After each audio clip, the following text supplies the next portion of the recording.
And so the team is saying they retired her medically from Indian Head because she physically can't do the work. She's telling me that is not true. I can do the work. They told me I have to pay for my own gas. Well, okay, so anyway, so let's just analyze the ones where people are being told you're moving from one center to another because of transportation issues. Guardians have got to get involved in that, and that's going to be a pretty clear situation of identifying the outcomes, looking at the RAD criteria. And once again, one of the ones last year, the person said, okay, I'll move, fine. You know, I checked out the options, I'm happy to move to a different center. Okay.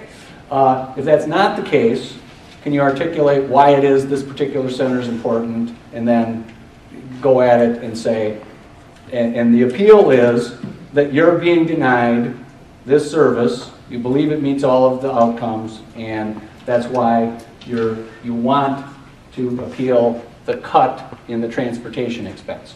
All right, so that is how you attack that. But start out with person's been there for a long time, their friends are there,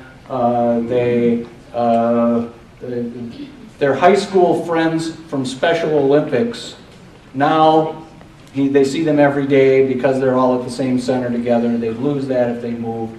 And once again, it's the principle of normalization, and the couple of friends I still have from high school are awfully darn important to me.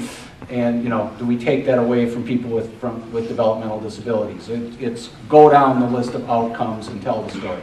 There was a gentleman over here who has his hand up. Is that you? Yes. Okay. My name is Robert Potter, and you have the right with me. My wife and I started back in 1984. We built the first new community-based residential facility in the state of Wisconsin.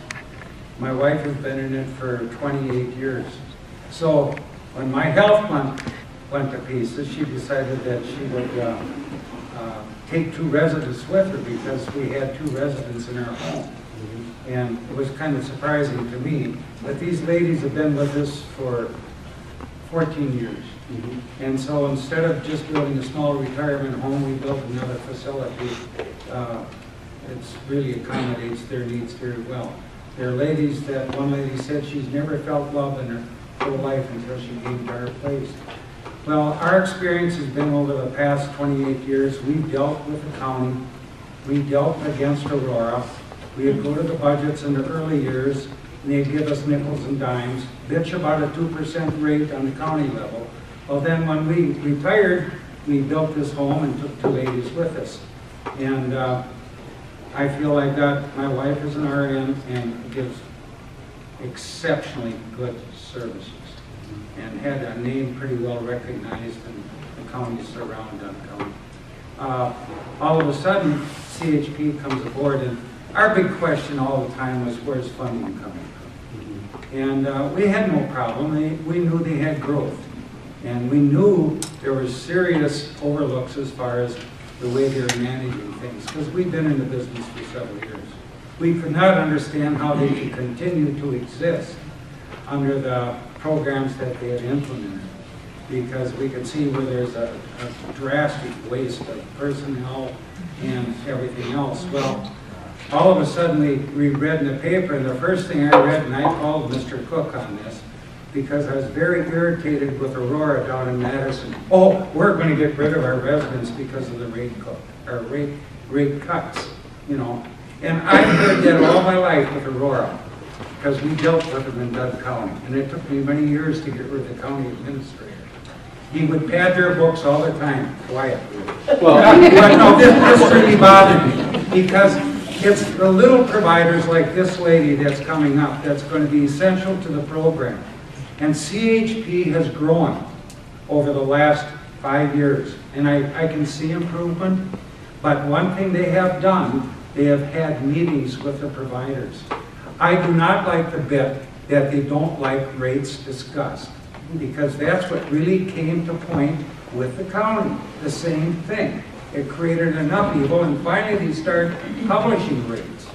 Then we could see what our competition was doing. Well, we classify ourselves as professionals, and we still do.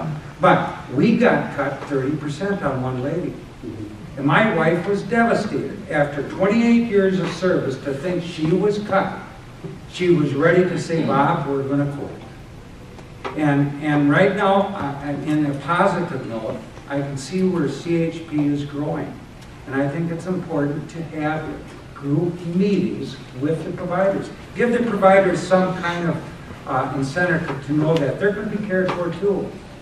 Without your providers, you're not going to have a program. Yeah, I think you're raising some good points. I think we want to stay away from kind of attacking one group or another, but when you're talking about the value of providers, it doesn't matter if you're a corporate provider who has their own niche or if you're an adult family home provider, each has its own role. You know, a lot of the corporate providers took people out of northern Wisconsin Center when other people refused. You know, so each of us has our own role. But it's essential that the discussion take place, that there needs to be a very good discussion between the managed care organization and the providers need to feel valued.